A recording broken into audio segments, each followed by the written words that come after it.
For more than 100 years, Crater Lake National Park has been considered by many the gem of the Cascades. A report issued this week says more than 600,000 visitors made the trip to Crater Lake last year. While it is a little bit of a drive from the Rogue Valley or Klamath Falls, it's easily a day trip by automobile.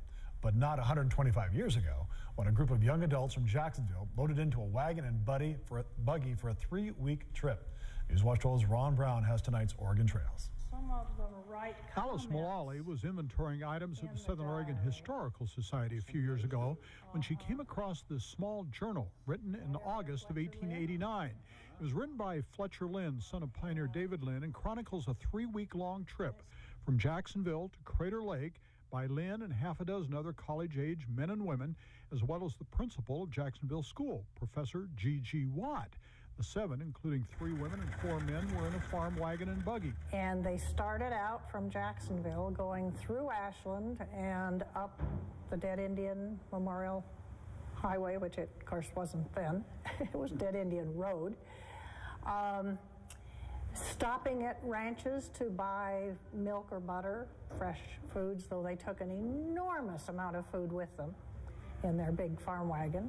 Among the provisions they took were, quote, 30 loaves of bread, 2 sacks of flour, 5 packages of coffee, 35 pounds of sugar, 10 pounds of rice, 70 pounds of potatoes, 4 cans of baking powder, 10 pounds of salt, dried fruit, 11 pounds of bacon, crackers, cookies, peaches, apples, pickles, cheese, and 6 pounds of butter and a box of pepper.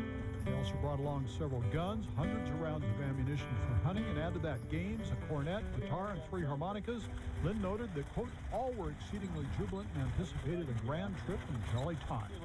There were terrible forest fires, and it was very smoky there. At Lake of the Woods, where they camped for several days. So they did not see Mount McLaughlin, for example, even though they were right there camped under it. From there, they went on to Fort Klamath, which had just closed. Lynn's father, David, built much of the post some 20 years before. And it was no longer a fort. And they had really wanted to see the parade, the soldiers on the parade ground, but that was no more. While at the fort, they mailed some letters and sent a telegram home letting folks know that they were doing well. From there, they went on to Klamath Lake, actually Pelican Bay, where they found the fishing very good. One day, they came back to camp with 156 trout. He talked about them going to Whiskey Creek for huckleberrying. And one day they passed 90 Indians who were coming back from the huckleberrying. Also in one day in that area, they picked 6 gallons of huckleberries. One of those in the group was Carrie Beekman's cousin from New York, Nina Beekman. She celebrated her 19th birthday at the lake with, quote, a fine dinner and a good old-fashioned candy pulling was indulged in the evening, and the event observed in a most commendable manner. A most enjoyable time was had. But when they finally reached Crater Lake, they found they were not alone. The Journal says they ran into several groups from the Rogue Valley area. Again, it was smoky, so they didn't have a full effect of the lake. It did rain one day that they were there, and the people that went to the rim that day said it was spectacular because it cleared the smoke out. Early on, Carrie Beekman announced that Sundays there would be no hunting or fishing, and the group would do what it could to keep the Sabbath.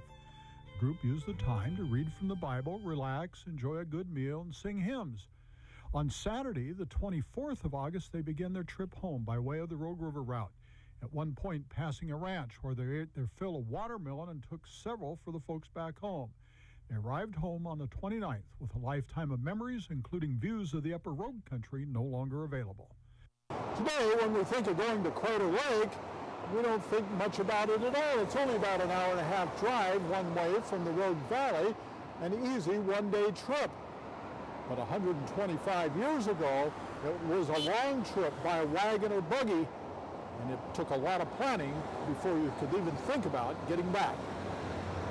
In Medford, Ron Brown, Newswatch 12. Crater Lake became a national park in 1902 and is one of the nation's oldest national parks.